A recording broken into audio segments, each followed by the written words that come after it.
전번 시간에 이어서 계속하도록 하겠습니다. 지금이 2025년 10월 26일. 그러고 보니까 오늘이 이 12.6 사건 있었던 날이네요. 오후 12시 47분을 가리키고 있습니다. 여기 보면 이제 23개의 정의가 있죠. 지금 유클리드 기하학 정의에 관한 거를 이제 하는 겁니다. 원론에는 23개의 정의가 등장하는데 다음과 같다. 점은 넓이가 없는 위치이다. 그렇잖아요. 점 하나 딱 찍으면은 그 점 자체가 넓이가 없다는 얘기죠. 넓이가 없는데 위치를 표시한다 그죠. 선은 폭이 없는 길이이다.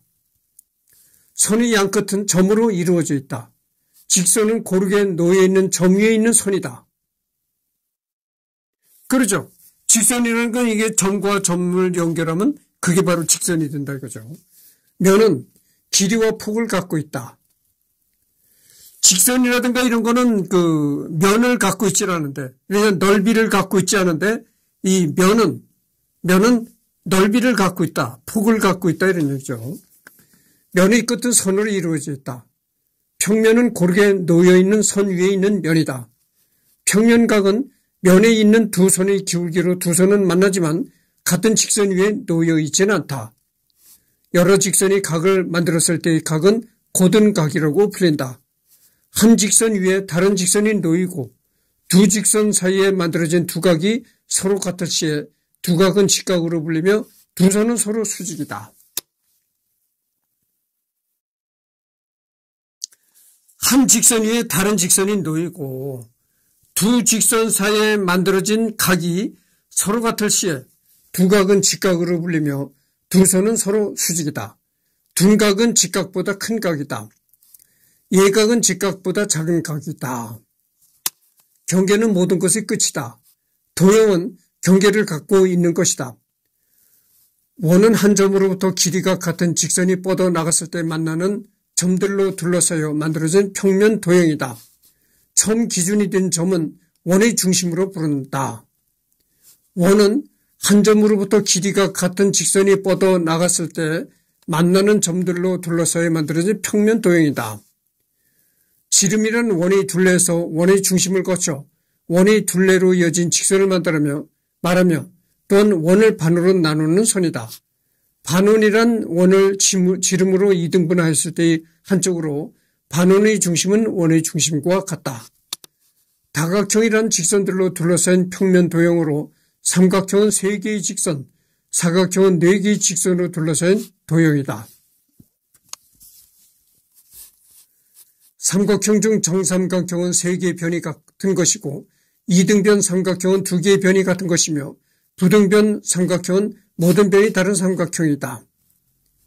또한 직각 삼각형은 직각을 갖고 있는 삼각형이며 둔각 삼각형은 둔각을 갖고 있는 삼각형이고 예각 삼각형은 예각만을 갖고 있는 삼각형이다. 사각형 중 정사각형은 4변이 모두 같고 직각으로만 이루어져 있는 것이며 직사각형은 4각이 모두 직각이지만 4개의 변이 모두 같지는 않다. 마르모는 4개의 변이 모두 같지만 직각으로 이루어지지 않고 평행사변형은 마주보는 각과 변은 서로 같지만 4개의 변과 각이 모두 같지는 않다. 한 평면 위에서 두 직선이 양쪽 어디에서도 만나지 않을 때 평행하다고 하고 서로 평행한 두 직선을 평행선이라 한다. 그러니까 여기는 도형에 대한 정의가 나와 있는 거죠. 잠깐만요. 이 옷깃이 안으로 접혀 있네요. 그걸 모르고 지금 옷깃이 안으로 접혀 있는 걸 모르고 녹화를 했습니다.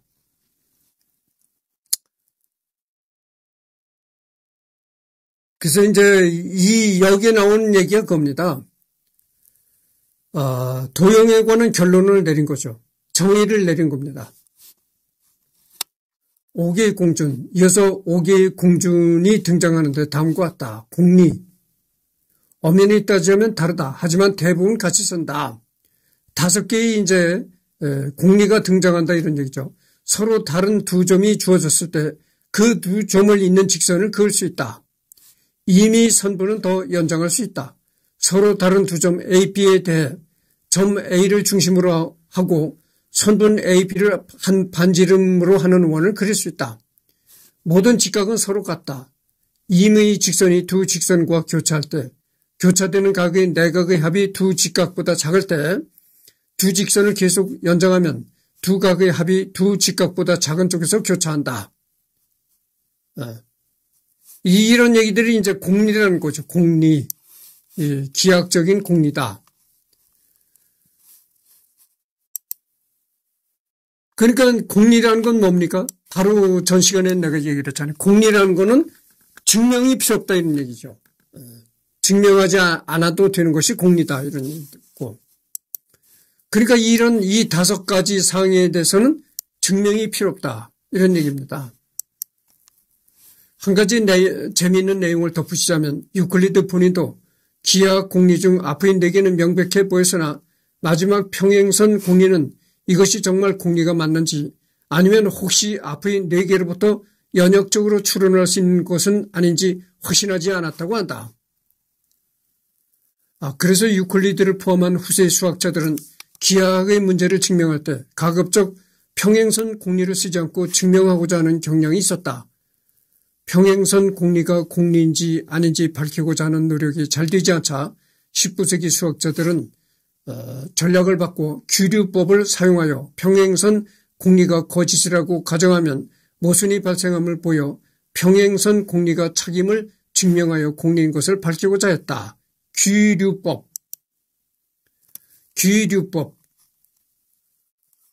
수학과 논리학적의 증명법 중 하나, 배리법이라고도 한다.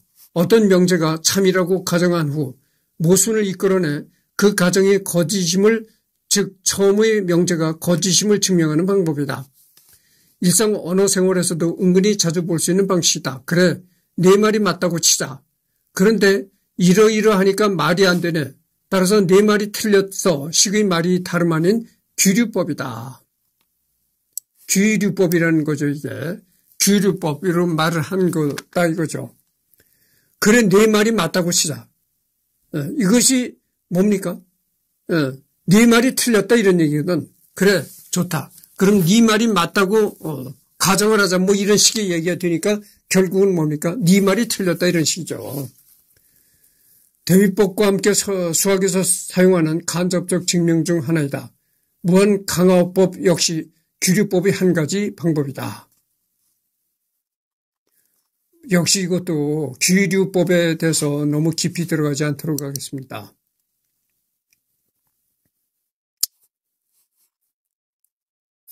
그래서 그런데 원래 의도와는 달리 유클리드 기하학의 전제 조건인 2차원 평면에서 정의되는 유클리드 평행선 공리 자체의 모순은 밝혀내지 못했지만 평행선 공리를 거짓으로 하는 새로운 공리계를 만들었더니 유클리드 기하학 체계를 벗어난 새로운 체계에서는 아무런 모순이 발견되지 않았다. 그리하여 19세기 이르러 니콜라이 로바체프스키와 보여이 야노시 등에 의해 제5공존을 벗어나는 기하학 이론 체계가 완성되면서 비유클리드 기하학이라는 이름이 붙고 제5공존을 받아들이는 기하학을 유클리드 기하학이라고 부르게 된다. 엄밀히 말해서 유클리드 기하학을 부정하려 했지만 비유클리드 기하학은 모든 학문의 발전처럼 기하학에서 기존 유클리드 기하학에 비유클리드 기하학 하나가 더해져서 유클리드 기하학을 기반으로 발전한 기하학을 확장하는 개념이다. 비유클리드 기하학의 간단한 예로 공 위의 세 점을 잇는 삼각형을 그리면 각각의 선분은 직선이 아니라 곡선이며 삼각형의 세 내각의 합은 180도보다 크다. 또한 말 한 장 위의 세 점을 잇는 삼각형을 그리면 세 내각의 합은 180도보다 작게 된다. 교과 과정 거의 대부분은 초2 때부터 배운 것이며 2학년 1학기 여러 가지 도형에서 삼각형, 사각형, 원의 기본적인 이론을 배운다. 중1 들어가면 2학기 때 일반화시켜 배운다. 네, 둘러보기가 나옵니다.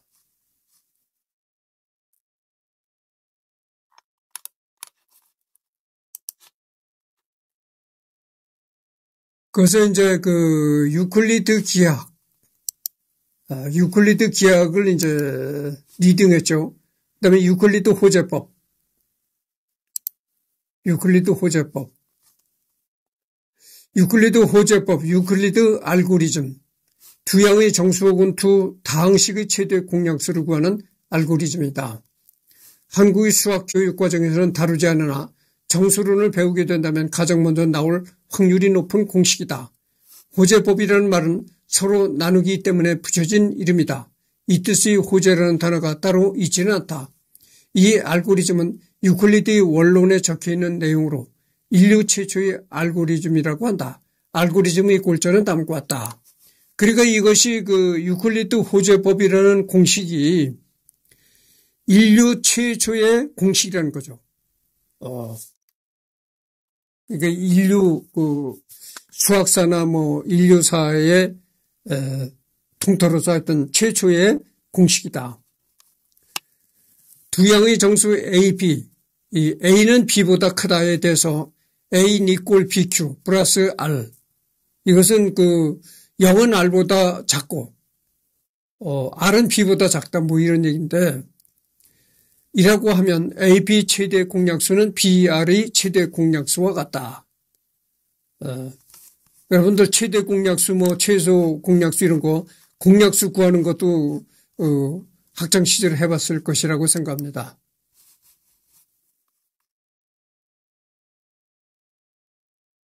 그래서 뭐 여기는 그 더 이상 그런 게 없고, 유클리드 처음에 그 접속해 보면 선정 위대한 그리스인이라는 게 나옵니다. 이걸 한번 펼쳐보죠. 선정 위대한 그리스인. 그리스인, 영어, 그리스 국적을 가진 사람 또는 그리스어를 사용하며 그리스에 전통적으로 거주해온 민족의 총칭을 의미한다. 그리스와 키프로스의 주류 민족이다. 키프로스.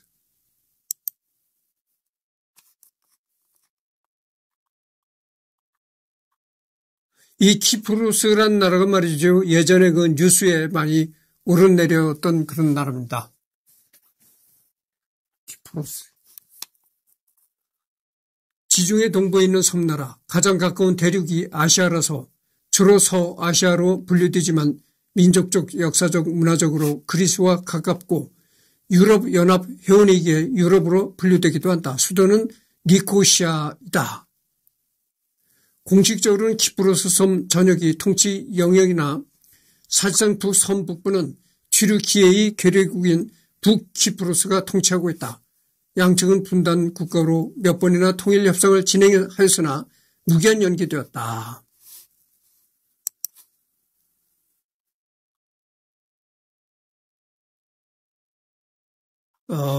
그래서 그 그리스와 키프로스의 주류 민족이다. 헬라인 혹은 헬라족이라고도 부른다. 고대부터 화려한 문명을 꽃피웠던 민족이다. 여기 나오잖아요. 그리스는 그 그리스인들은 고대부터 화려한 문명을 꽃피웠다는 거죠. 그래서 이 그리스는 그리스와 키프로스가 주류 민족을 이룬다. 발칸반도 남부를 터전으로 잡고 있으나 고대부터 해외 유지를 많이 한 민족이었기 때문에 그리스 반도 이외의 발칸 지역이나 아나톨리아 반도, 구소련 지역 등에도 거주한다. 굴곡진 현대사와 20세기 중반까지의 낙후된 경제 때문에 이민이 많았다. 그 결과 경제적으로 부유한 북미, 영국, 독일, 호주 등지로 이민 간 그리스인들도 많다. 이후에는 그리스 경제가 빠르게 성장했고 독재 정권도 무너졌기 때문에 그리스인의 해외 이민이 크게 감소했지만 2010년대 와서는 경제난으로 인한 실업 문제로 인해 일자리를 찾으려고 해외로 이민 가는 사람이 늘었다. 자국에서 일자리를 구하려고 해도 몇 달씩 열정페이식으로 돈도 못 받고 일하는 경우가 다반사인데, 더 설사 제대로 된 직장에 가더라도 월 700유로는 이미 높은 수준이 되었고 월 600유로 받아도 감지덕지해야 하는 상황이며, 한창 청년 실업으로 말이 많았던 2000년대 1000유로 세대니 700유로 세대니 하는 말이 나왔지만 이 시절도 천국이라는 말이 나올 정도다. 거기에다가 그리스 물가가 그리 싸지 않기 때문에 이 돈 가지고는 월세조차 구하기도 힘들다. 더 암울한 것은 이 현상이 해소되지 되려면 2030년대까지 기다려야 된다는 말이 나올 지경이니 외국으로 떠나는 게 당연할 수밖에. 이 때문에 저출산까지 심해지고 인구도 감소하고 있어 사회 문제가 되고 있다.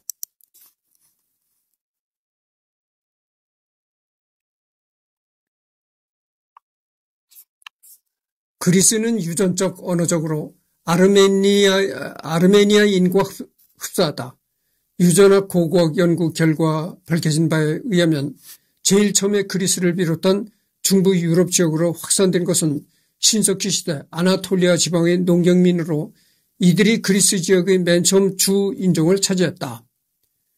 그런데 그리스에서는 다른 지역과 다르게 이란의 농경민들과 유사한 코카소스의 수렵 채취빈들도 같이 확산되어 융합하는 영상을 보였는데 그 비율은 15에서 20% 정도로 주류를 차지하지는 못했다. 이 두 민족이 융합되어 만들어진 것이 바로 미노스 문명으로 미노스 문명을 이룬 이들 모두 인도 유럽어족과는 상관없는 이들이었다. 미노스 문명.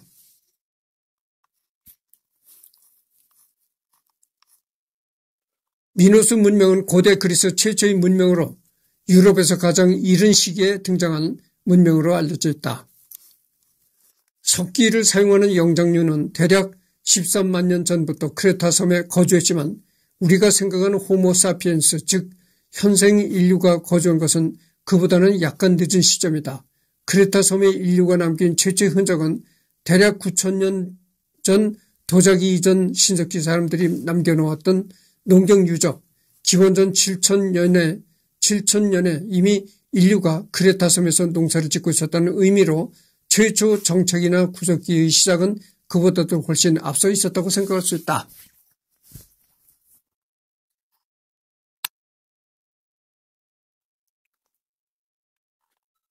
미노인들이 DNA 하플로그룹을 조사한 결과 그리스 본토 그리고 특히 아나톨리아 쪽과 유사했다고 한다.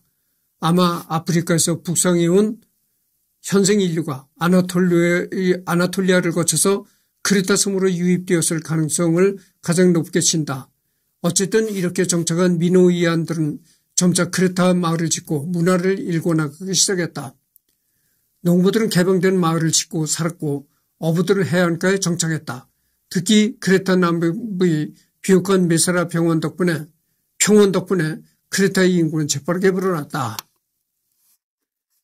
역시 깊이 들어가지는 않겠어요.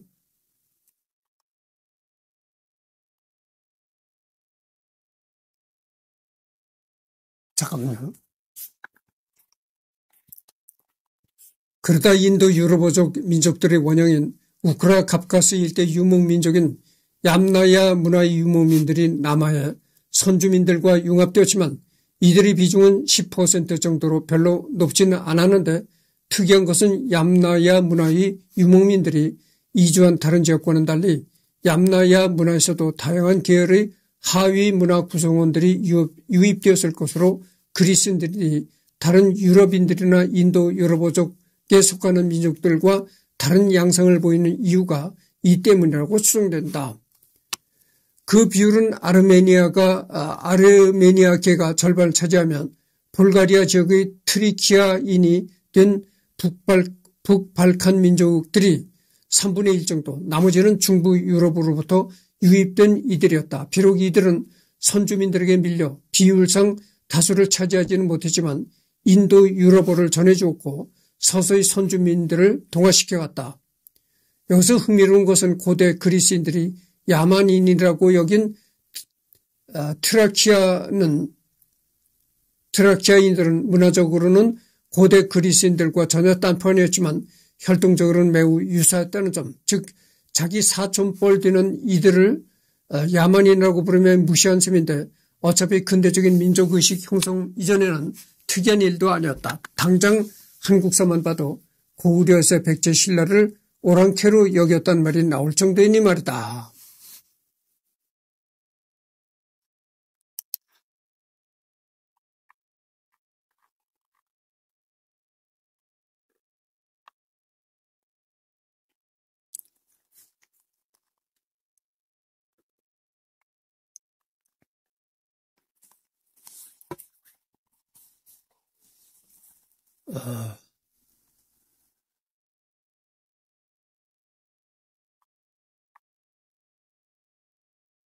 공리체계, 유클리드 호재법 이런 걸 했죠.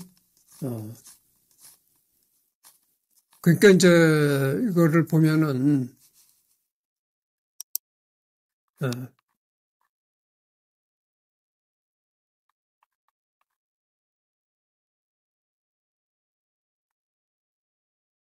이후 그리스인들이 도시 국가를 세우고 해외에 식민지를 세울 때 그리스인들의 분포 양상은 지역마다 다르게 나타나는데 시라쿠사 같은 이탈리아 지역이나 이베리아 반도의 식민지 도시들은 고대 그리스인들이 다수를 차지하는데 성공했지만 아나톨리아의 식민 도시들이나 폰투스 왕국 등의 아나톨리아 이주민들은 역으로 선주민들에게 동화당했다. 이것과는 별개로 폰투스 왕국의 아나톨리아인들은 폰투스 왕국 멸망 이후 로마 제국의 심장부인 로마시로 쏟아져 들어갔고 급기야는 기존 로마인들을 누르고 다수 민족을 차지해버렸다. 즉 로마 공화국 시절 다수 로마시 시민들의 인종 구성과 로마 제국 시절 로마시 시민들의 다수 인종 구성이 전혀 딴판이라는 뜻이다. 이 말은 곧 로마 신화에 아이네이아스가 등장하는 이유는 로마인들의 정통성 때문에 윤색한 것이 아니라 로마 제국 시절 로마로 쏟아진 아나톨리아인들의 영향력으로 아나톨리아 지방의 트로이 출신인 아이네이아스가 시조 신화에 편입되었다는 뜻이다.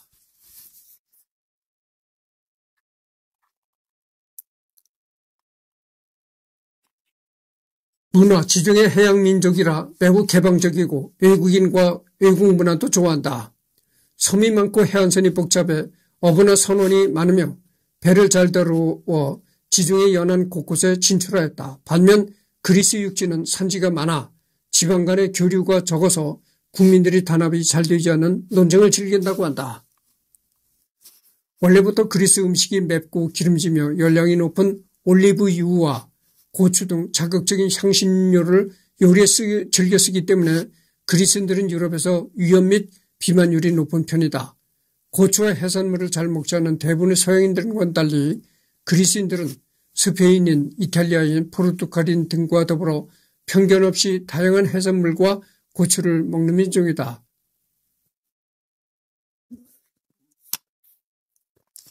여러 가지 해산물들이 질비한 지중해가 지적이 있기 때문이다.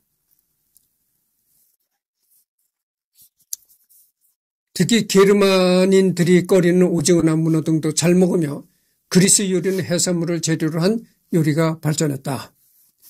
골초 이미지가 있는데 실제로 흡연율이 높으며 담배를 많이 피우는 편이다.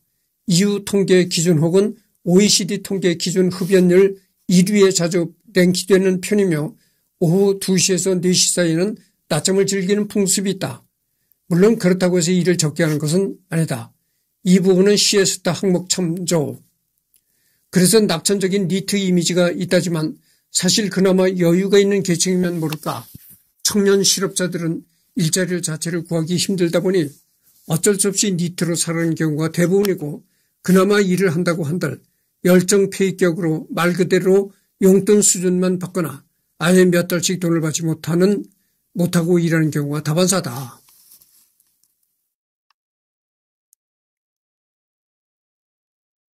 그리스인이 성이 스, 오스, 우로 끝난 경우가 많은데 전자는 남성, 후자는 여성이다.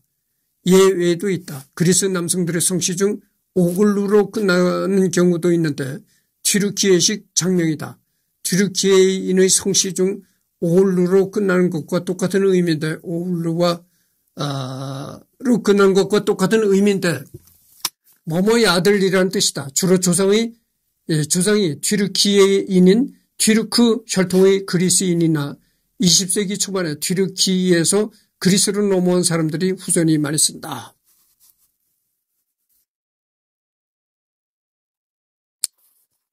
문화적으로는 알바니아인 및 튀르키예인과 상당히 유사하다. 복식, 음악, 요리 등 많은 면에서 알바니아 및 튀르키예와 서로 많은 문화적 유사성을 공유하고 있다.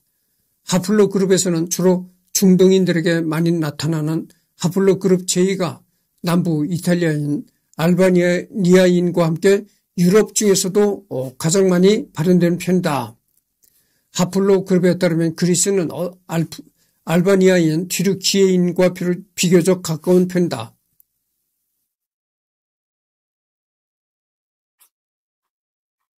그러나 상염색 체상으로 보면 알바니아인과는 가깝지만 튀르키예인과는 그다지 가깝지 않은데 그 차이로 무려 남유럽인과 북유럽인의 사이 유전적 차이와 영상을 정도로 다르게 하고 그리스인과 가장 가까운 그리스인과 가장 유전적으로 가까운 것 이외로 마그나, 그라이키아 등 그리스 계열 식민시들이 세워졌던 남부 이탈리아인 시칠리아인이다.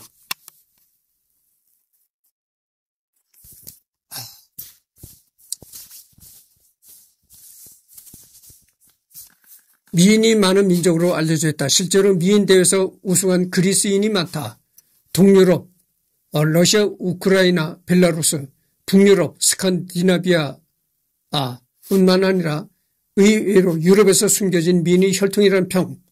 그 때문인지 과거 영미권 소설에선 미인을 뜻하는 은유적 표현으로도 쓰기도 했다. 신체. 여기 이제 페리클레스, 알렉산드로스 3세. 그 다음에 소크라테스, 플라톤. 플라톤도 이제 이게 뭐 그리스 사람이죠. 하여튼 그렇게 아주 고대 그리스가 이렇게 대단하죠. 리가스 페레오스, 테오도로스 콜로코트로니스.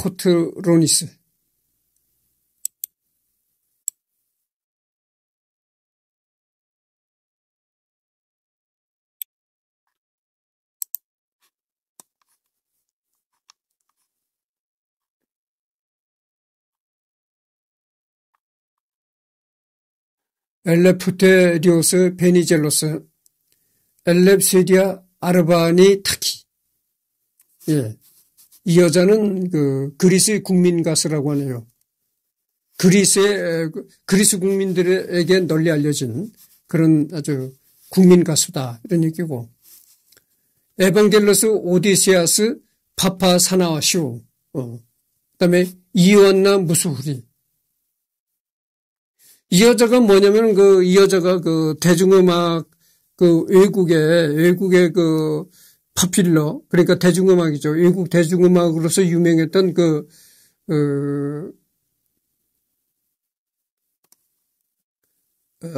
그리스의 나나무스크리, 예.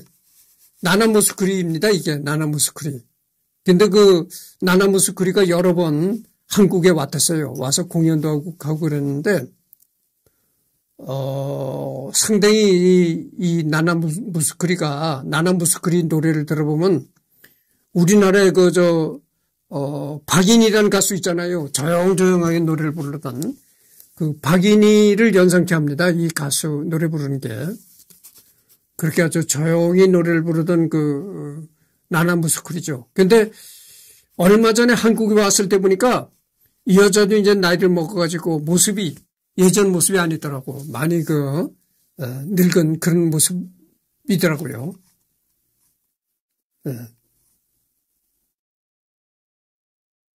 대부분 남유럽인이 그렇듯 흑안을 가지고 있으며 피부는 올리브색이나 태닝한 피부를 가진 사람들도 많지만, 그러니까 여러분들도 유럽에서도 북유럽, 노르웨이, 스웨덴, 핀란드 이쪽에는 아주 금발이잖아요. 머리가 노랗고 눈은 파랗고 그렇단 말이죠. 근데 남유럽, 이 그리스는 남유럽 쪽에 속해 있는 거죠. 남쪽 유럽에 속해 있는데 이 남유럽인은 우리나라 사람처럼 이렇게 머리가 흑발이고 까맣고 눈동자가 까맣고 그렇다는 거죠. 그리고 피부가 이 올리브색이다. 그렇다는 거죠. 머리카락은 대부분 흑발에 반곱슬머리이며 눈동자 색 또한 흑안이 대다수이고 광대가 작은 편이며 단두형 두상이 많고 얼굴 길이가 긴 편이다. 다만 다른 남유럽이나 튀르키예처럼 녹색이나 푸른색 등 벽안의 눈 색깔을 가진 그리스인도 많은 편이다. 이렇게 벽안, 푸른 눈, 푸른 눈의 그 눈동자를 가진 그리스인들도 많다. 키는 대체로 170대 중반이며 골밀도가 타 유럽인보다 낮은 편이라 골다공증에 쉽게 걸린 편이다. 이탈리아가 낮은 비만율을 보이는 것과 다르게 그리스에서는 비만이 많은 편이다. 그리스는 이 비만 인구가 상당히 많다는 거죠. 수염과 털은 잘 나가는 체질이라 풍성하게 기르는 사람들이 많으며 고대 그리스에서도 수염을 기른 게 유행이었다. 튀르키예의 그리스인. 튀르키예에서는 지금도 자기 나라의 소수민족인 그리스계를 즉 로마인이라고 부른다. 현재 튀르키예 지역은 역사적으로 2000년 가까이 그리스인들이 터전이었던 만큼 1923년 그리스 튀르키예 인구 교환에 이르기까지 이스탄불과 이즈미르 등 아나톨리아 서부 연안 지역 인구의 상당수를 차지했을 정도로 그리스인들이 존재해왔다.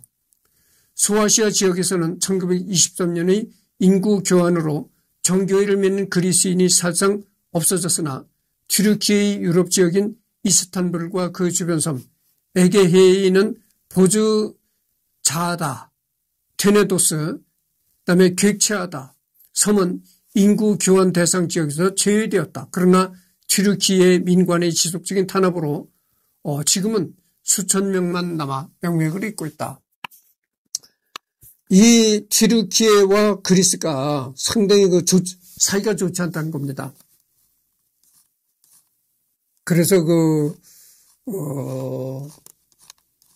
튀르키예가 예전 터키잖아요. 이제 터키 바로 옆에 또 그리스인데, 그래서 이 그리스와 터키가 상당히 사이가 안 좋다는 거예요.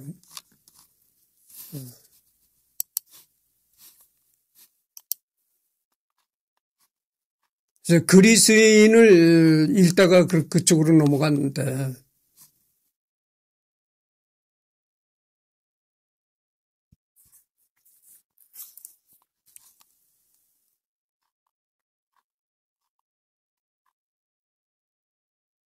소크라테스, 플라톤, 알렉산드로스 3세, 페리클레스, 이 사람들이 다 이제 그리스인이죠.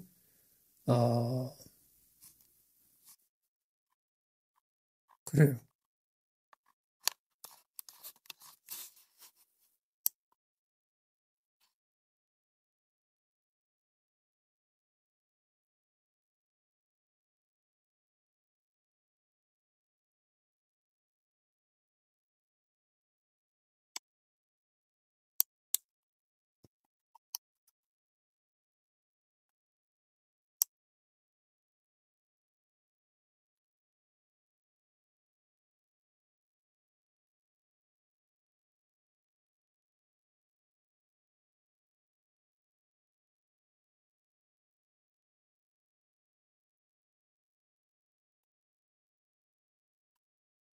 그러니까 여기 나온 걸 보면은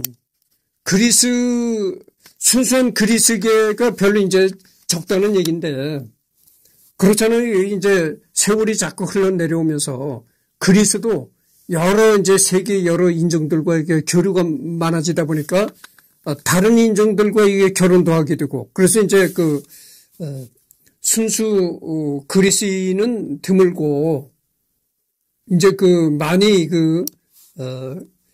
일부 혈통이 이제 유입이 됐기 때문에 순수 그리스인은 드물다. 이런 얘기가 되겠죠. 이스탄불 부근 프랑스 군도에 있던 프린키포 정교회 고아원은 1964년에 할크 정교회 신학교는 1971년에 폐쇄되었지만 1925년 창간되어 튀르키예에서 두 번째로 오래된 신문 오후라는 뜻 1896년 창단된 스포츠 구단 쿠르툴루시와 1923년에 창단된 베어울루스 포르, 유럽에서 다섯 번째로 큰 성체라는 붉은 건물이 인상적인 피나르스 그리스인 중등학교. 조그라페이온 중등학교, 발르클르 그리스인 병원 등 인상적인 그리스계 튀르키예인이 단체들이 이스탄불 페누르 지구를 중심으로 아직 남아있지만 줄어들 대로 줄어든 그리스계 튀르키예인 공동체 인구의 현실 때문에 산소호흡기로 연명 중인 거나 다름없는 게 문제다. 그래서 튀르키예에 있는 그리스계 피를 가진 사람들이 점차 이제 줄어들고 있다 이런 얘기입니다.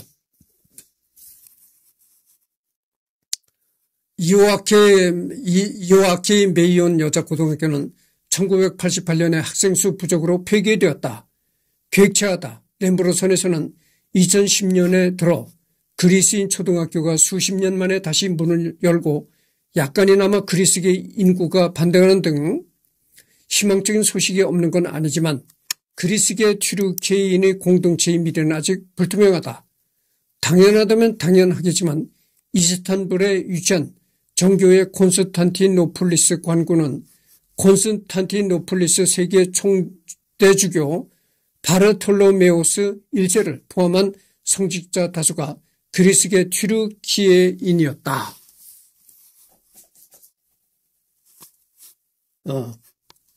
아나톨리아 서부 해안시대 외에도 아나톨리아 동북부에도 상당수의 흑해 그리스인들이 거주하였다.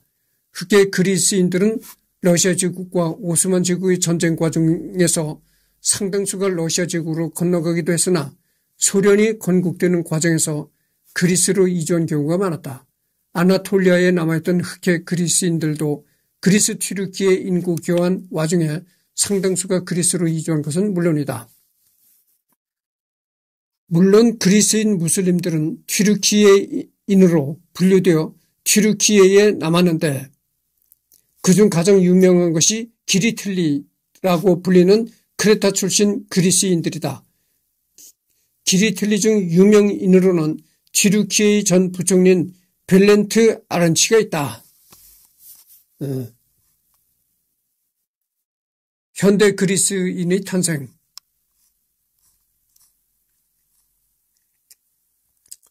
지금 37분을 경과했네요. 그래서 여기에 이제 내용이 많아요. 그래서 여기서 끝내도록 하고, 현대 그리스인의 탄생은 다음 주에 가야 이제 녹화가 있는데, 다음 주에 뭐 어디 여행을 떠나게 될라는지, 날씨가 좋으면 아직 내가 뭐 일기예보를 보질 않아서 정확히는 얘기를 못 하겠는데, 하여튼 다음 주 일요일 날 일기예보에 날씨가 좋으면은 여행을 떠날 계획입니다. 그래서 여행을 갔다 와서 또 이제 해야 되겠죠. 지금 여행하기가 좋잖아요. 덥지도 않고 춥지도 않고. 좀 더 있으면 이제 12월 뭐 크리스마스 이런 때 가면 굉장히 추워지니까 지금이 상당히 좋습니다.